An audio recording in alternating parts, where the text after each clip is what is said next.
Problem చేస్తుంది కాబట్టి దయచేసి గవర్నమెంట్ రిక్వెస్ట్ చేయడం ఏంటంటే ఈ గవర్నమెంట్ వాళ్ళు టేక్ ఓవర్ చేయాలి స్కూల్ని టేక్ ఓవర్ చేయాలి. ఎవరు కూడా ఫీజులు కట్టవద్దని చెప్పిన ఎందుకంటే గవర్నమెంట్ టేక్ ఓవర్ చేసినాక వీడు మేనేజ్మెంట్ పైసలు తీసుకుని వెళ్ళిపోతాడు.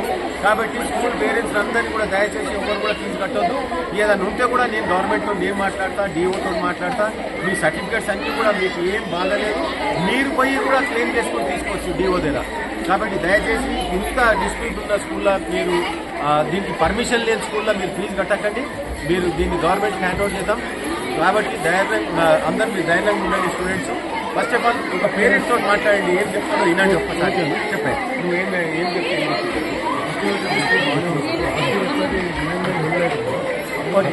టీచర్స్ కూడా సగం మంది ఈ మేనేజ్మెంట్ సగం మంది ఆ మేనేజ్మెంట్ ఉంది. సరే వాళ్ళ కూడా ఎట్లా ఉండండి, మా పిల్లలకి మాకు కావాలి కాబట్టి పిల్లలకి పట్టించుకోకపోవడం ఏదైనా పేరెంట్ వచ్చి మేడం ఇట్లా ఇట్లా చేస్తుంటే ఆ కోపం పిల్లలనే పెట్టుకోండి. నా బాబుతోనే 5th class sir, maybe age 12 years ఉంటుంది. ఆ బాబు 3 డిగ్రీ తీపించింది. బాబు కాళ్ళు వాసి వారం 10 రోజులు హాస్పిటల్ తిరిగితే ఏం చేయాలని వస్తే ఆ టీచర్ బాగా నాలుగో తర్వాత మళ్ళీ ఆ టీచర్ తీసుకోవడం ఇది స్కూల్ వచ్చి పక్క స్కూల్ పిల్లలతో పోల్చుకుంటే ఈ ఇయర్ అయితే వరస్ట్ అంటే వరస్ట్ పర్ఫార్మెన్స్లో కానీ పిల్లల నాలుగులో కానీ పిల్లల ఇంగ్లీష్ అసలు లేదు సార్ ఇంగ్లీష్ స్టార్ట్. అందుకే వేరే గవర్నమెంట్ స్కూల్ పిల్లలు తీసుకోండి. వాళ్ళు సరే అనే బాగా ఓకే అంటారు. ఈ స్కూల్లో పిల్లలు ఓకే కాదు సరే ఇంతవరకు ఏం చెప్పాలా. ఏకేమో చైతన్య ఇదేమో గవర్నమెంట్ స్కూల్ అర్థం.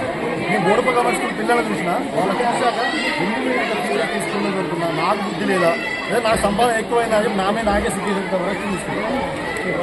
Okay next